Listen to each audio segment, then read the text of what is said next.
The night is cool and still. You walk a path you have walked before, though you cannot say when. The air smells of earth and something older, something patient. Above you, the stars hold their positions like they always have, like they always will. One foot, then another. The ground is solid beneath you. Somewhere in the distance, a small light flickers. Not electric, not harsh. A softer glow, the kind that comes from flame meeting paper, from intention meeting air. You are not in a hurry. There is no need. The world has slowed to the pace of breath, to the rhythm of memory, moving through generations like water through stone. You have come to learn about paper, but not the paper you write on, not the paper that fills books or wraps gifts. This is different paper, paper made for the dead. Paper that holds no words but carries everything. Paper that exists to disappear, to turn from solid form into smoke, from this world into another. They call it many names: joss, paper, spirit money, ghost money, ancestor money.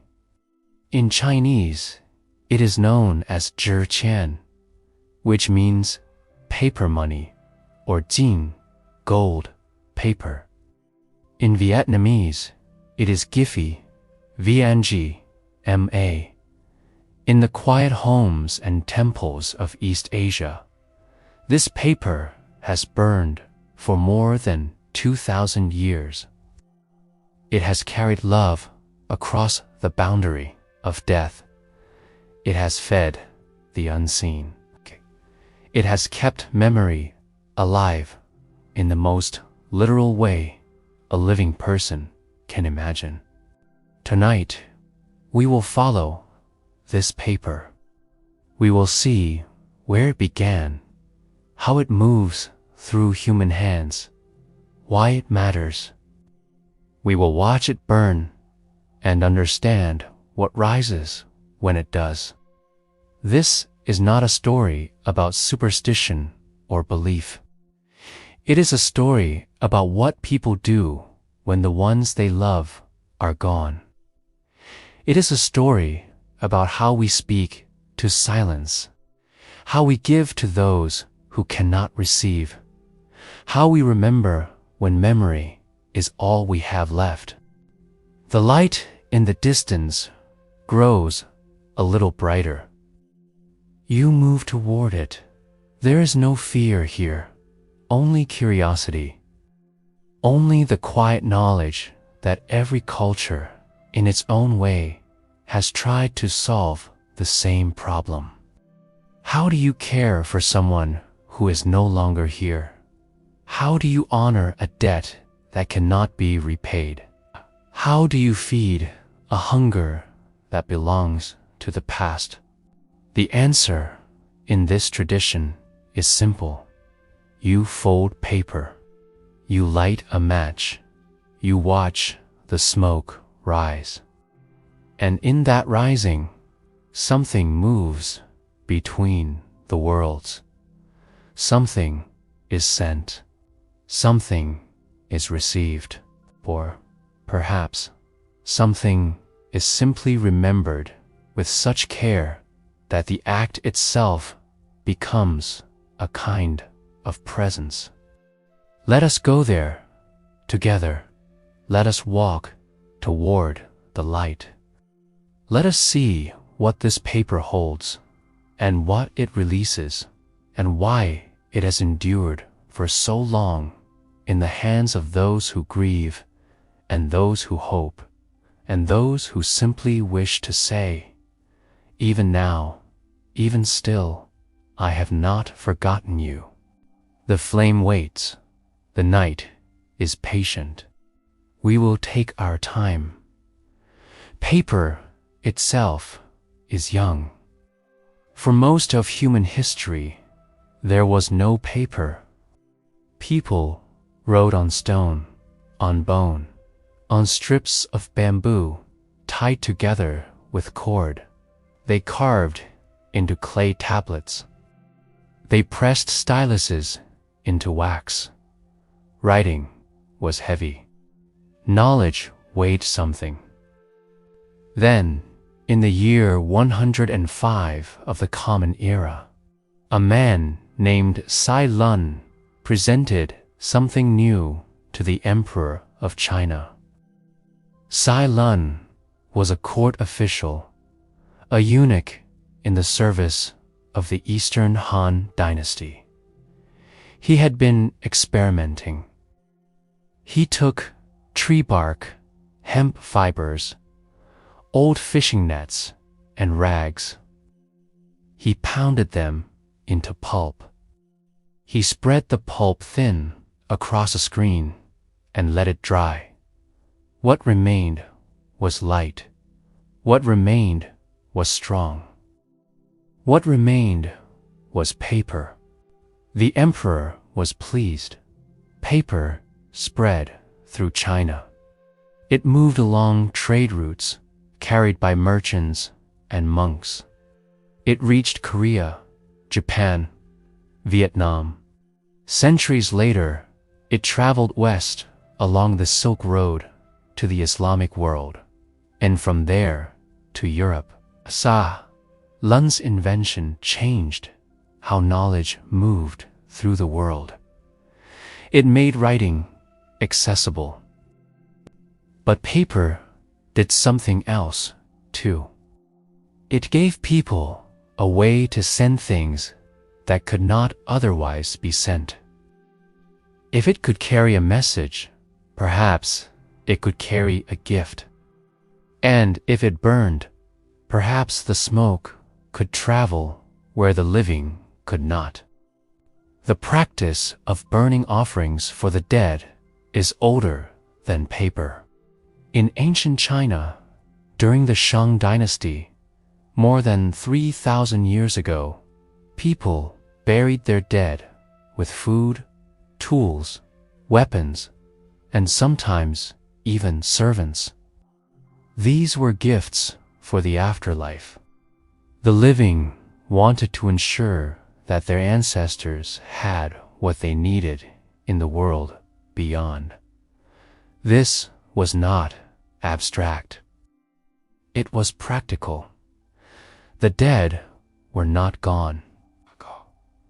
They were simply elsewhere. And elsewhere, they still had needs. Over time, as resources grew scarce and ethics evolved, people stopped burying real objects. Instead, they buried representations, clay models of servants, miniature chariots, carved symbols of wealth. These were not the real things, but they carried the intention of the real things. The belief was that the form mattered less than the gesture. The ancestors would understand. When paper arrived, it offered a new solution. Paper was cheap. Paper was abundant. Paper could be shaped, folded, decorated, and most importantly, paper could burn. Burning was transformation. Burning was release. When something burned, it left the material world. The smoke rose, the ashes scattered, and in that release, the offering reached its destination. By the time of the Wei and Jin dynasties, between the years 220, people had begun using paper as symbolic money. At first, they did not burn it. They placed it in tombs, scattered it at grave sites, hung it from trees as markers of remembrance. But eventually, someone lit a match. The paper caught. The flame moved quick and clean. The smoke lifted into the sky, and people watched and thought, yes, this is how it should be.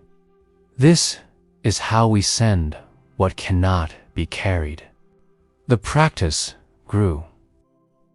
By the Tang dynasty, between the years 618 and 907, burning joss paper had become a common part of funerals and festivals. Temples offered guidance. Families developed their own rituals. The paper itself evolved. Some sheets were stamped with gold or silver foil to represent coins. Some were printed with images of deities or symbols of prosperity. Some resembled the currency of the time, complete with official seals and denominations. The paper was called joss paper, from the Portuguese word Deus, meaning God, which became joss in the pidgin English of trade ports. But in Chinese homes, it was simply known as paper for burning.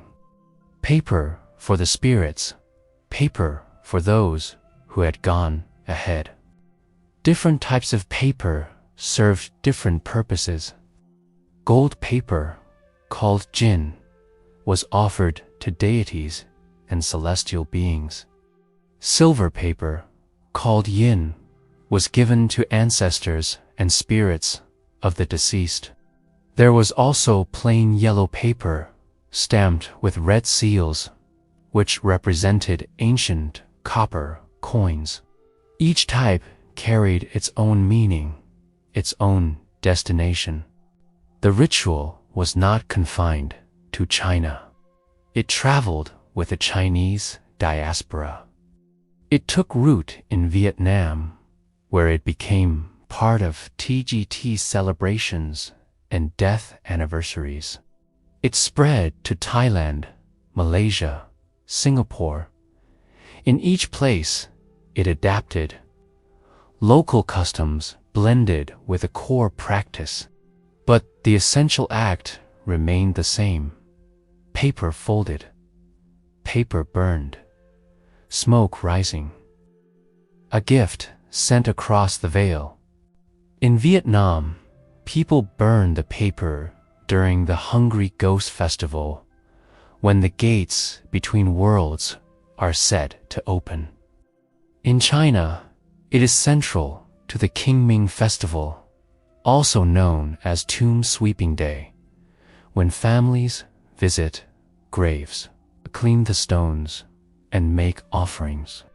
In Singapore and Malaysia, entire streets fill with the smell of burning paper during the 7th lunar month, when wandering spirits are fed and appeased. The paper itself has evolved too. In the 20th century, as consumer culture grew, so did the offerings. People began crafting paper versions of modern goods. Paper cars, paper houses, paper televisions, paper credit cards, paper smartphones. These items are intricate, detailed, almost playful. They are burned alongside traditional money, a kind of material care extended beyond death. The logic is simple. If your ancestors lived in a world without cars, they might need one now. If they never had wealth in life, you can give it to them in death. Some see this as commercialization. Others see it as continuity. The form changes, but the intention does not. You give what you would want to receive. You offer comfort. You maintain the relationship. Anthropologists have documented this practice for over a century. Museums hold examples of joss paper sent from China to the West in the late 1800s, often by missionaries who misunderstood what they were seeing. One such piece, a note from the Bank of West Haven, printed on rice paper, was accompanied by a missionary's note, calling it a testimony to superstition. But it was not superstition.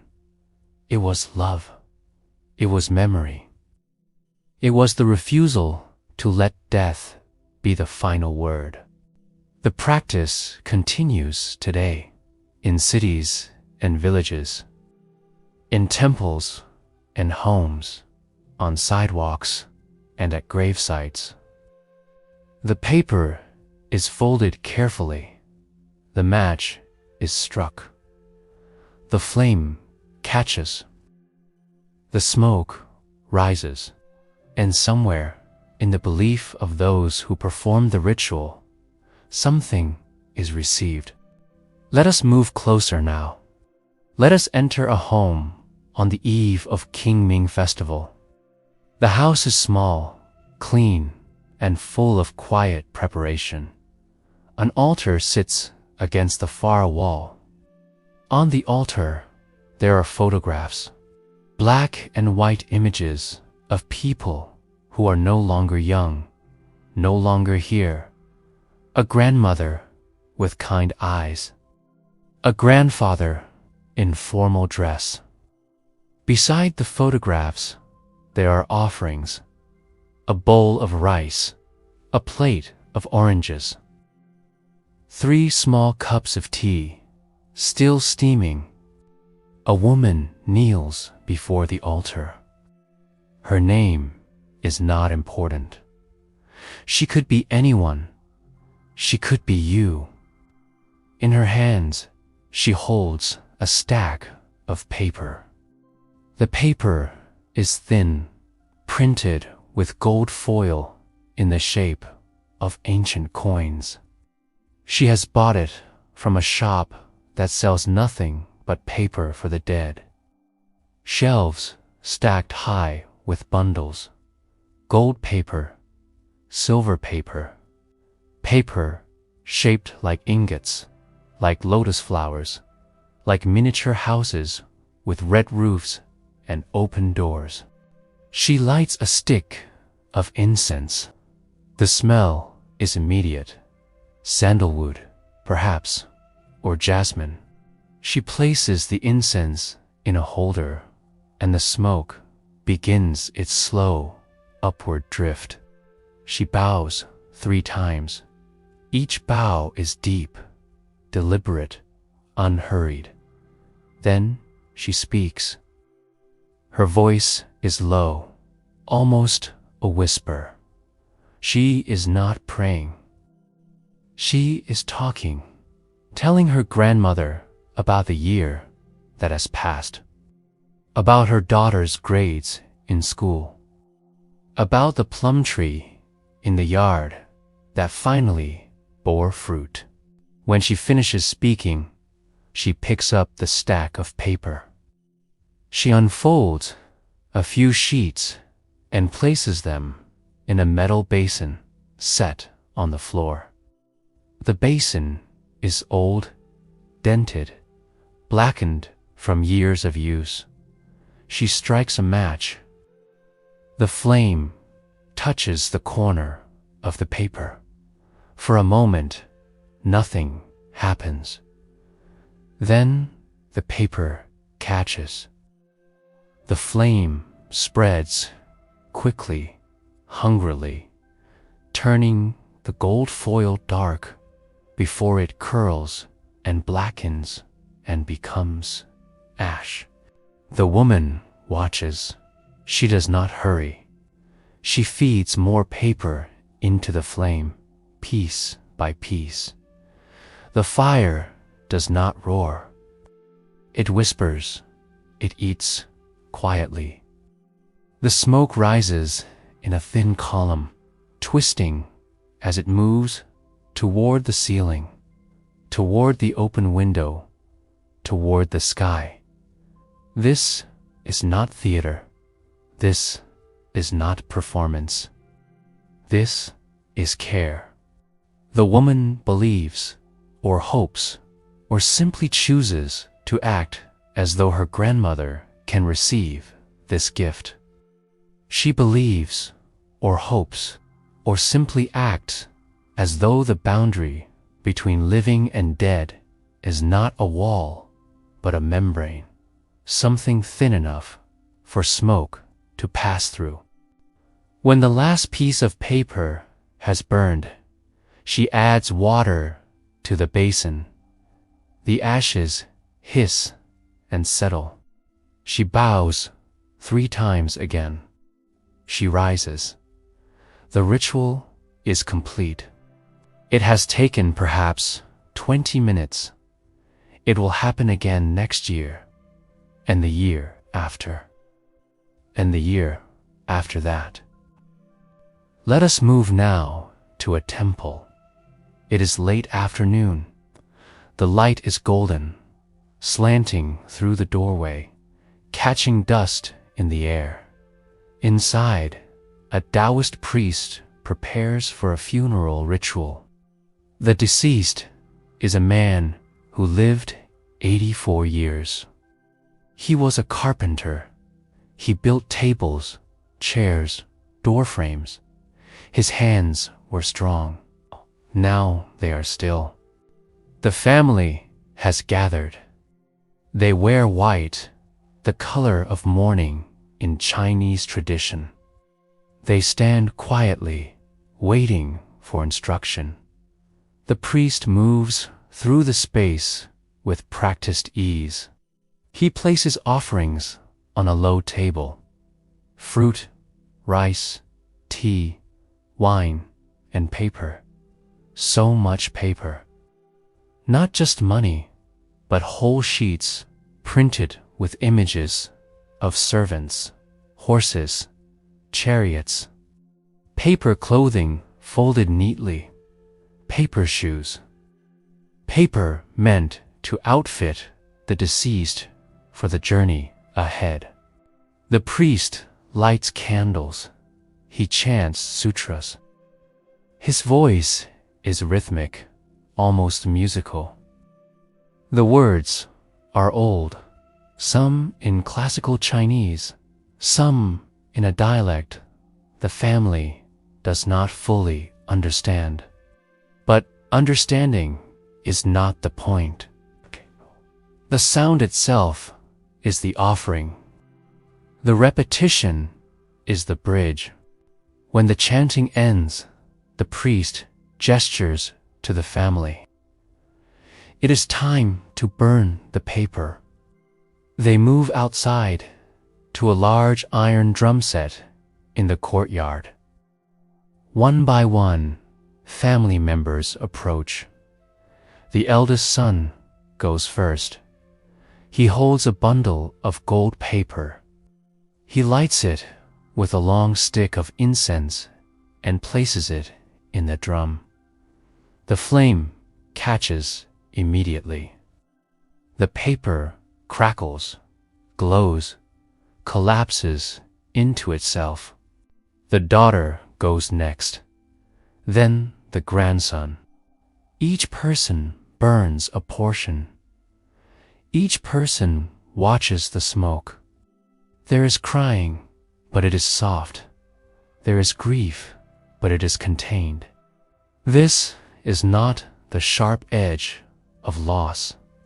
This is the slow work of letting go while still holding on. The priest explains to them, as he has explained to countless families before, that the paper will reach their father in the spirit world, that he will have wealth there. that he will have comfort, that he will not arrive empty-handed or in need. The family nods. They may believe this fully. They may believe it partially. They may not believe it at all. But they burn the paper anyway, because it is what their parents did, and their grandparents, and the generations before. Because ritual does not require certainty. It requires only participation. Let us move again. This time to the streets of a city during the Hungry Ghost Festival. The 7th month of the lunar calendar. The gates of the underworld are open. The dead can wander. Not just ancestors. All the dead. The forgotten. The unclaimed. The restless. On the sidewalks, families set up small altars. They place food on low tables. They burn incense by the dozen. And they burn paper. Not carefully, not in small amounts, but in great heaps. The smoke thickens the air. The flames leap and flutter. This is not just for family. This is for everyone. For the spirits who have no descendants. For the ghosts who have no one to remember them. This is charity extended into the afterlife. Some businesses burn paper too. Shop owners set up offerings outside their doors.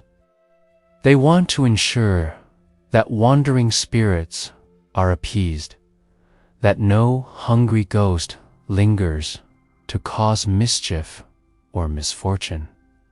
They burn money. They burn paper, food. They burn paper clothes. The message is clear. Take what you need. Move on. Do not linger here. In some neighborhoods, there are performances, operas staged in empty lots, the front rows left vacant for the spirits, puppet shows, music, entertainment for the unseen audience, and always, always the smoke, rising from 100 small fires, drifting through the streets, carrying offerings upward.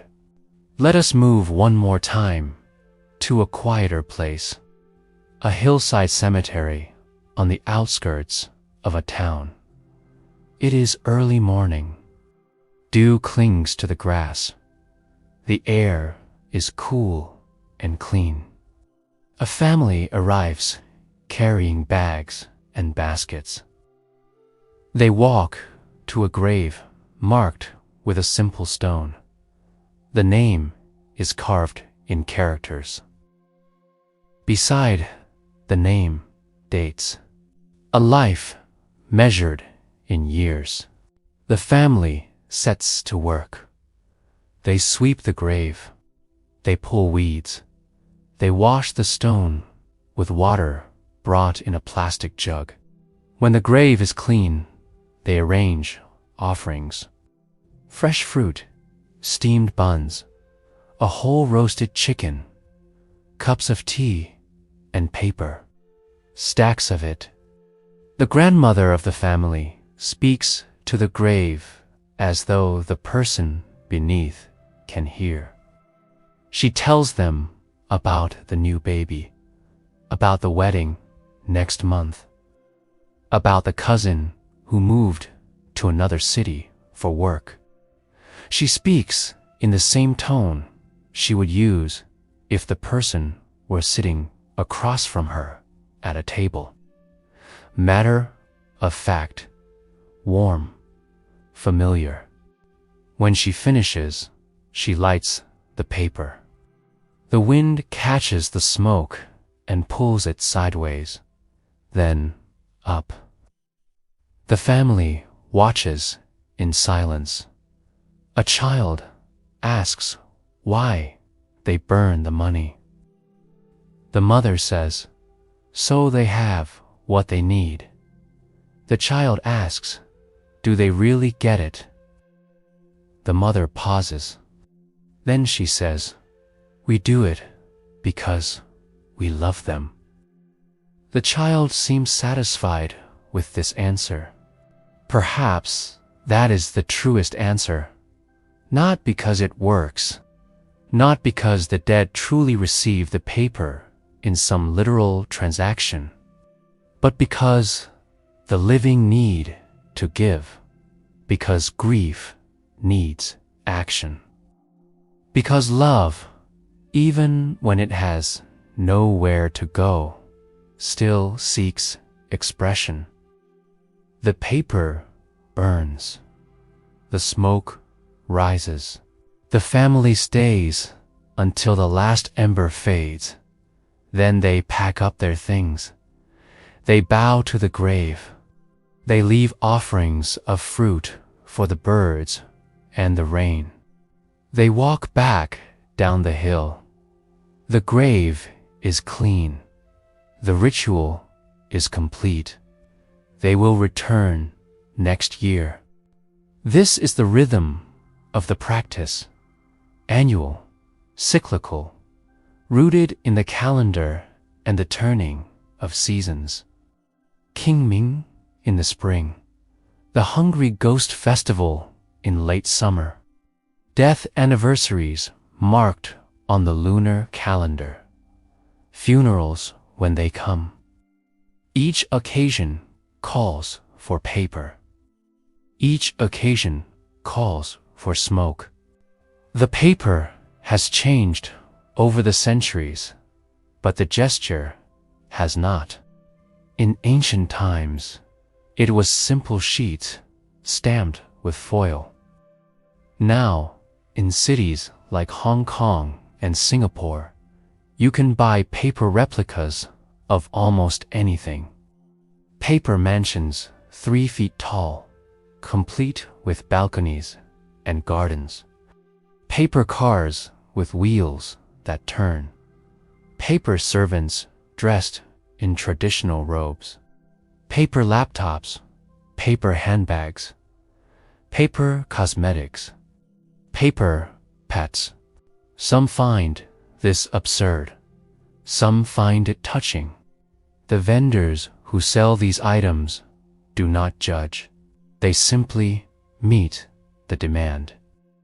They know that every customer who buys a paper Mercedes or a paper iPhone is trying to do the same thing.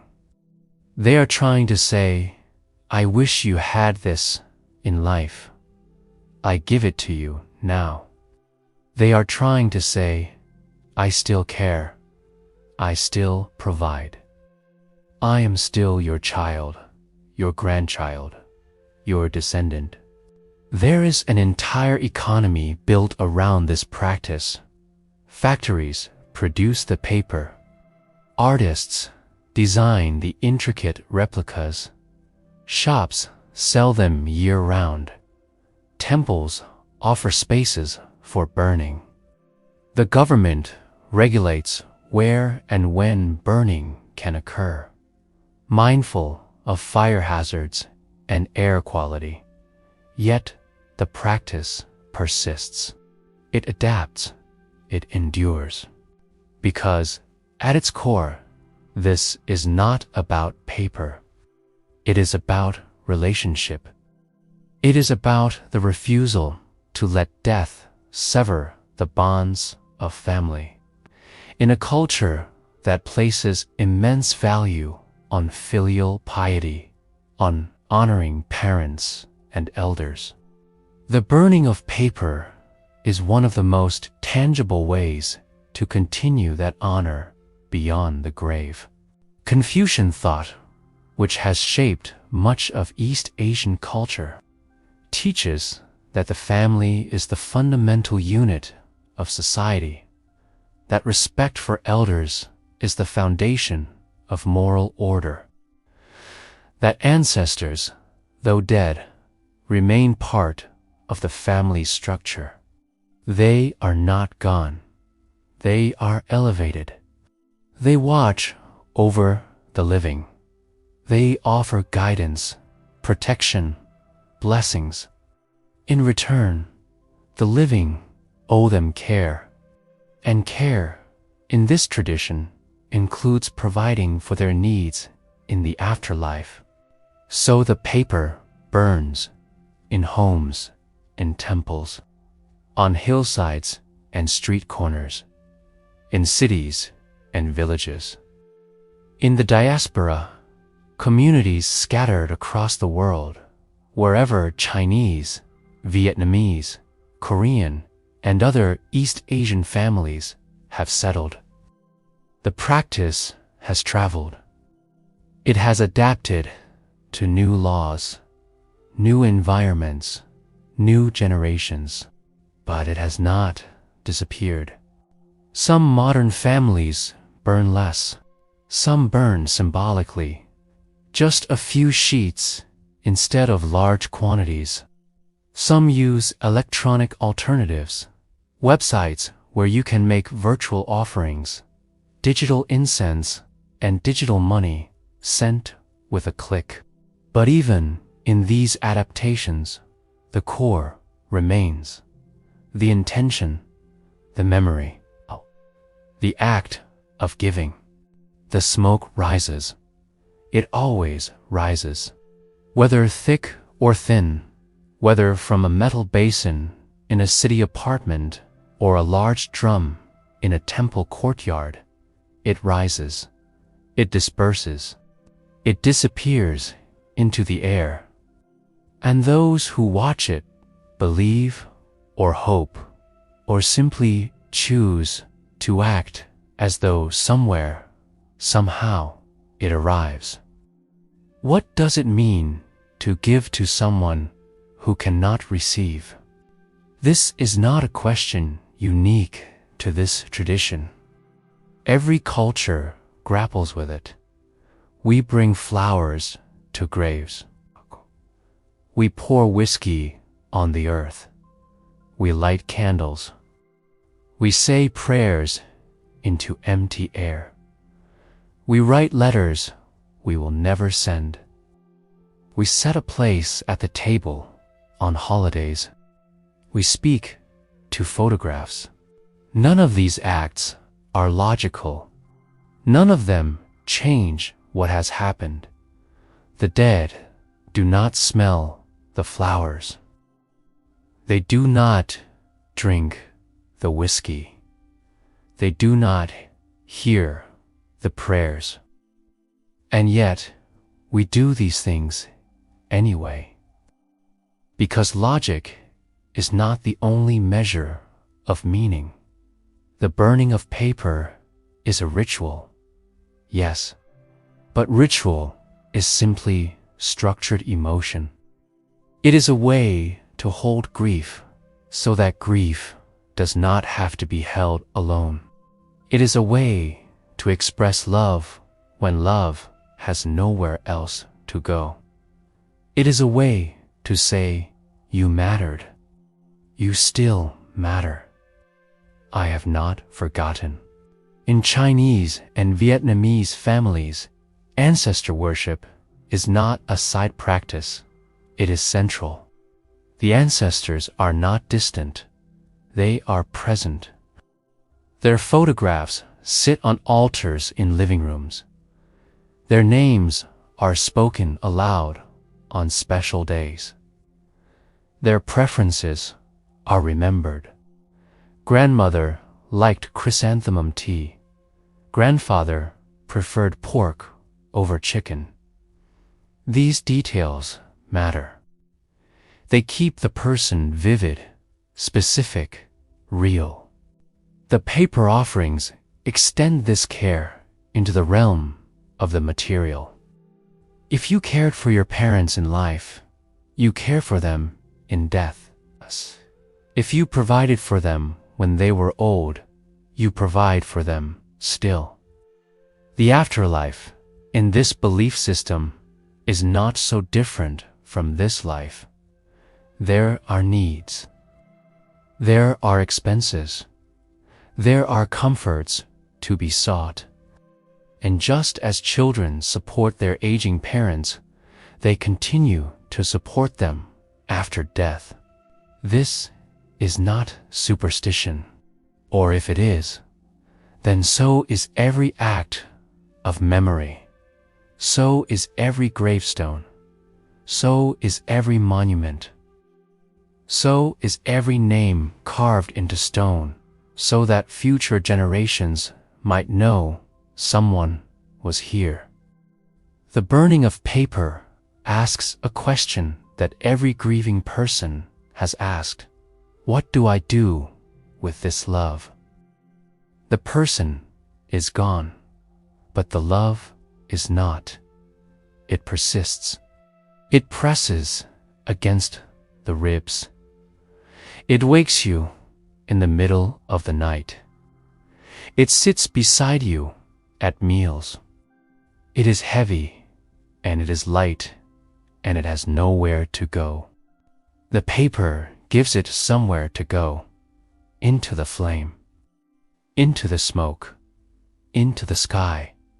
Perhaps the ancestors receive it. Perhaps they do not. Perhaps they never did. But the living receive something. The living receive the comfort of having acted. The living receive the feeling that the bond is not broken, only changed.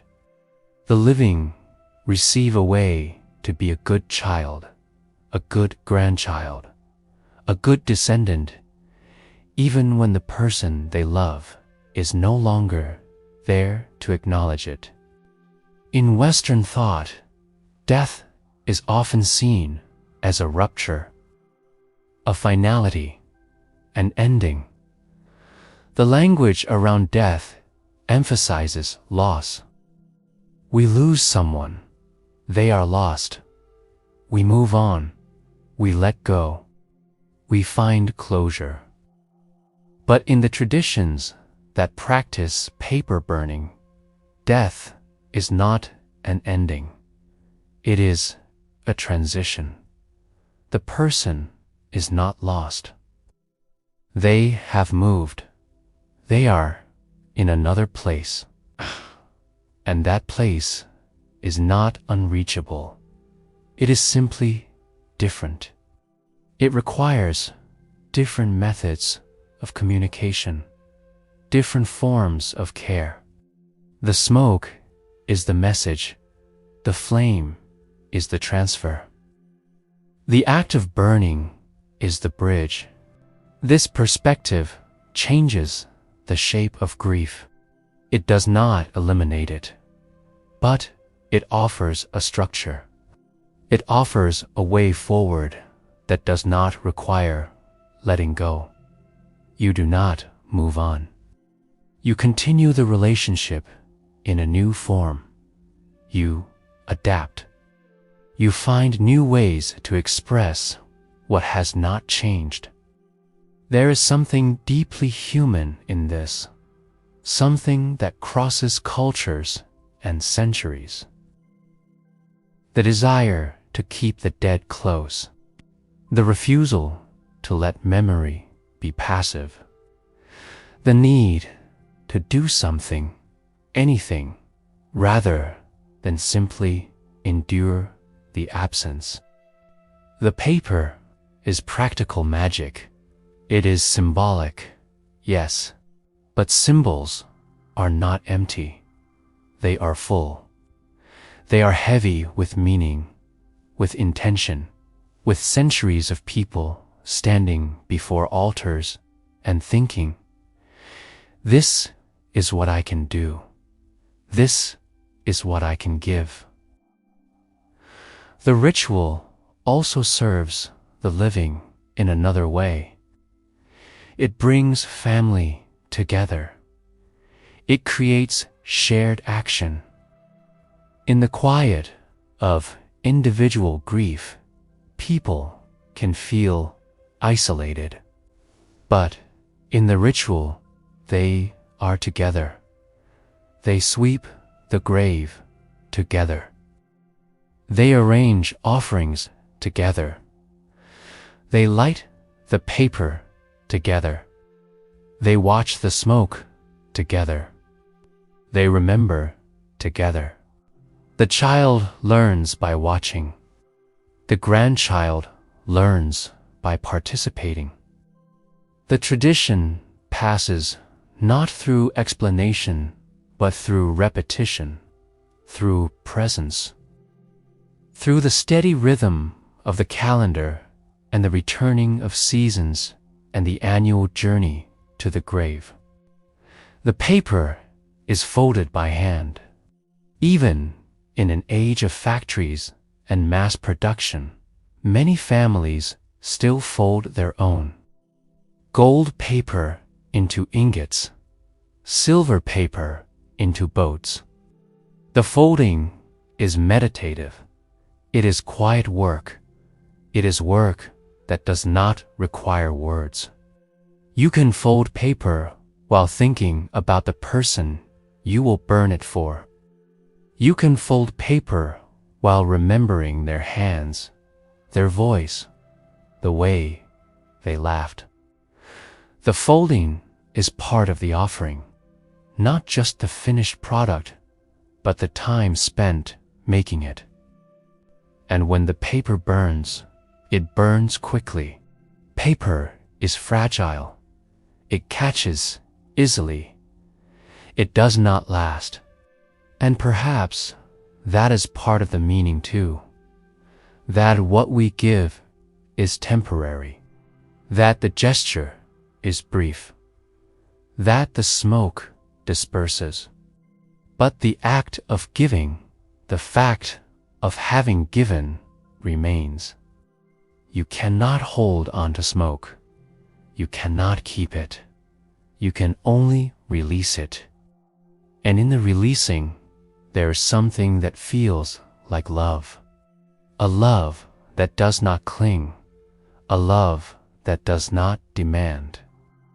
A love that simply gives and then lets go and trusts that the giving was enough. This is perhaps what the ritual teaches. Not that the dead need paper money, but that the living need to give.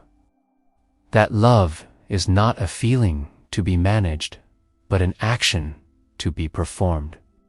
That memory is not something you carry alone, but something you enact with your hands, your time, your presence.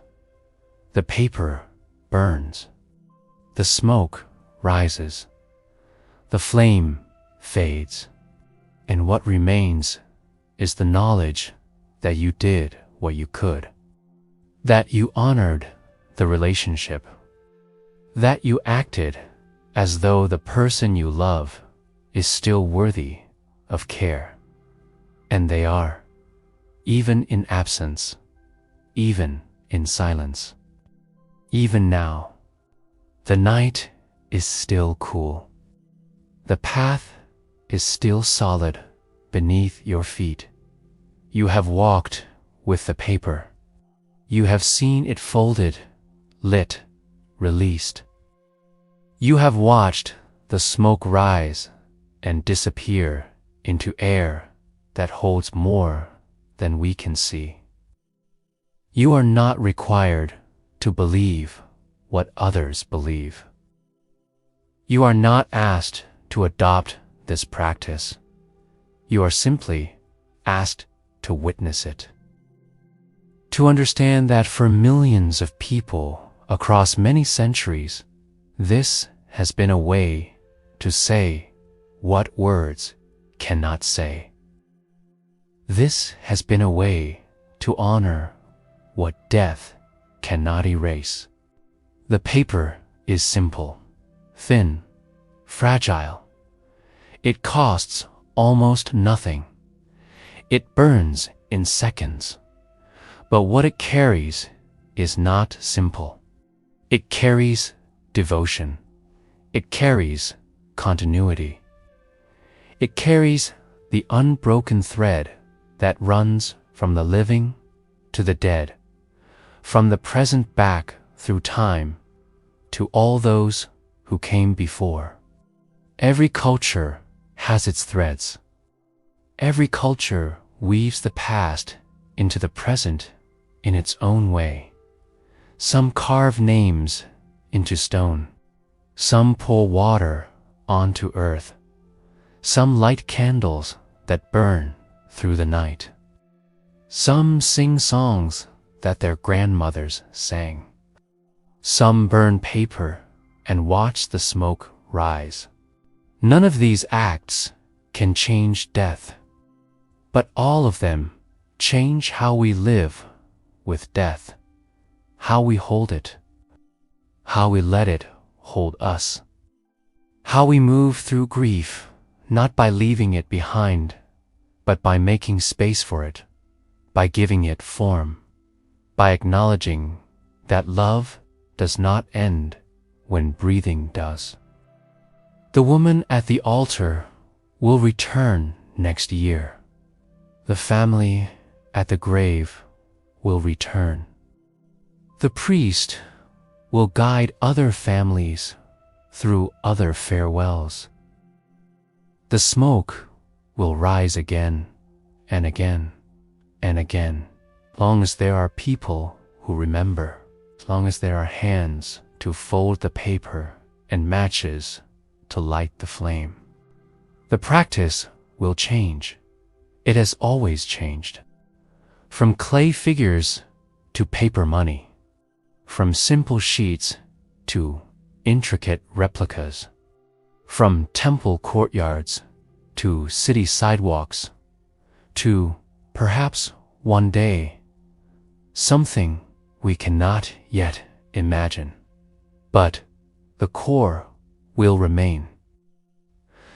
The gesture of giving, the act of remembering, the insistence that death is not the end of care. You stand now at the edge of the path. The light you walked toward has faded. The flame has done its work. The smoke has risen and dispersed into the vastness of the night sky. You can no longer see it, but that does not mean it is not there, okay? It simply means it has moved beyond the reach of sight. The stars above have not moved. The earth below has not shifted. The world continues its slow turn. And somewhere in that turning, someone is folding paper. Someone is lighting a match. Someone is speaking a name into the quiet and watching the smoke carry it upward. The paper is for the dead, but the ritual is for the living. It is for the daughter who still misses her mother, for the grandson who never knew his grandfather but honors him anyway, for the family that gathers each year not because they must, but because they choose to, because this is how they remain a family. This is how they stay connected across the impossible distance. You can rest now. The story has been told. The smoke has risen. The night holds all of it gently. There is nothing left to do but breathe. Nothing left to understand that cannot wait until morning. The paper has burned.